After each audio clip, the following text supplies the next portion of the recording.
Welcome to new TV Telugu. ఇప్పుడు Telangana top 10 చూద్దాం. ఆదిలాబాద్ లో బీజేపీ కాంగ్రెస్ నాయకుల మధ్య రాజకీయం రసవత్తరంగా మారింది. బీజేపీ కౌన్సిలర్ పిన్నంవార్ రాజేశ్వర్ కాంగ్రెస్ పార్టీలో తీర్థం పుచ్చుకున్న గంట వ్యవధిలోనే మళ్లీ బీజేపీ పార్టీలోకి చేరారు. స్థానిక ఎమ్మెల్యే క్యాంప్ కార్యాలయంలో ఆయనకు బీజేపీ సీనియర్ నాయకులు జోగు రవి పార్టీ కండువా వేశారు. కాంగ్రెస్ నాయకులు తమ పార్టీ కౌన్సిలర్లను బెదిరించి బలవంతంగా చేర్పించుకుంటున్నారని ఆరోపించారు. హైదరాబాద్ ప్రజాభవన్ నందు ఉప ముఖ్యమంత్రి మల్లు భట్టి విక్రమార్క అధికార నివాసంలో నిర్వహించిన బోనాల వేడుకలో ముఖ్యమంత్రి యనుమల రేవంత్ రెడ్డితో మరియు మంత్రులు, ఎమ్మెల్యేలు, ఎమ్మెల్సీల, ఎంపీలు తదితరుల నాయకులతో కలిసి బోనాల వేడుకలో వర్ధన్నపేట శాసనసభ్యులు కేఆర్ నాగరాజు పాల్గొన్నారు. నాగర్ కర్నూలు జిల్లా అచ్చంపేట పట్టణంలోని ఏరియా సివిల్ ఆసుపత్రిలో జూలై 20వ తేదీన నిర్వహించబోయే కార్డియాక్, న్యూరో, ఆర్థోపెడిక్ మెగా వైద్య శిబిరాన్ని ప్రజలందరూ వినియోగించుకోవాలని అచ్చంపేట ఎమ్మెల్యే డాక్టర్ చిక్కుడు వంశీకృష్ణ కోరారు. నిరుద్యోగ అభ్యర్థుల డిమాండ్ మేరకు రాష్ట్ర ప్రభుత్వం స్పందించాలని ఆదిలాబాద్ ఎమ్మెల్యే పాయల్ శంకర్ పేర్కొన్నారు. డిఎస్సి పరీక్షలకు సమయం కావాలని నిరుద్యోగులు కోరుతున్నారని, వారితో ప్రభుత్వం మాట్లాడాలని సూచించారు. హైదరాబాద్లోని బీజేపీ పార్టీ కార్యాలయంలో ఆయన మాట్లాడారు.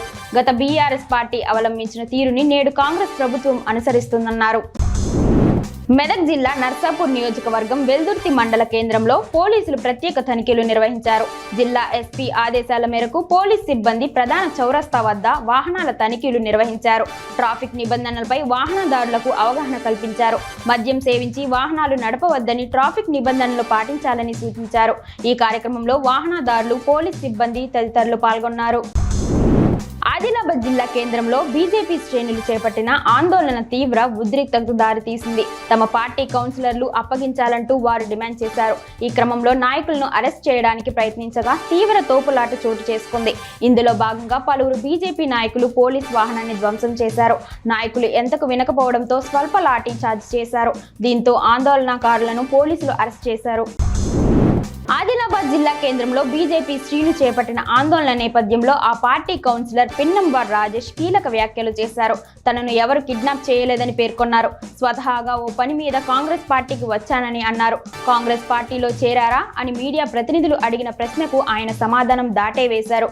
మరోవైపు ఆయన కాంగ్రెస్ పార్టీలో తీర్థం పుచ్చుకున్న విషయం తెలిసిందే.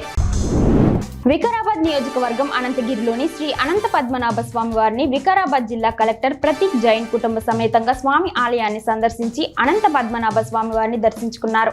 ఈ సందర్భంగా ఆలయ చరిత్రను అర్చకులు వివరించారు. దర్శనం అనంతరం కలెక్టర్ కు స్వామివారి శేషవస్త్రం, ప్రసాదం అందించారు. ఈ కార్యక్రమంలో ఆలయ ధర్మకర్త ఎన్ పద్మనాభం, ఈఓటీ నరేందర్ తదితరులు పాల్గొన్నారు. ఆదిలాబాద్ ఎంపీగా ప్రమాణ స్వీకారం చేసి మొదటిసారిగా కొమరం భీం ఆసిఫాబాద్ జిల్లా కేంద్రానికి వచ్చిన ఎంపీ గోడం నగేష్ కు బీజేపీ నాయకులు, అభిమానులు ఘనంగా స్వాగతం పలికారు. ఈ సందర్భంగా ప్రధాన వీధుల వెంట విజయోత్సవ ర్యాలీ నిర్వహించారు. అభిమానులు బాణసంచా కాలుస్తూ రోడ్ షో నిర్వహించారు. అభిమానులు, నాయకులు ఆయనకు పూలమాలలు వేసి శాలువాలు కప్పి ఘనంగా సన్మానించారు.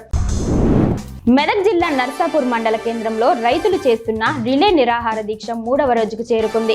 కొండపోచమ్మ సాగర్ నుంచి సంగారెడ్డి కెనాల్ నిర్మాణానికి భూసేకరణ నిలిపివేయాలని డిమాండ్ చేస్తూ రైతులు రిలే నిరాహార దీక్షలు చేపట్టారు. కోట్ల రూపాయల విలువైన భూములు కెనాల్ కు ఇచ్చే ప్రసక్తే లేదని తేల్చి చెప్పారు. ఈ సందర్భంగా పలువురు రైతు సంఘాల నాయకులు రైతులకు సంఘీభావం తెలిపారు.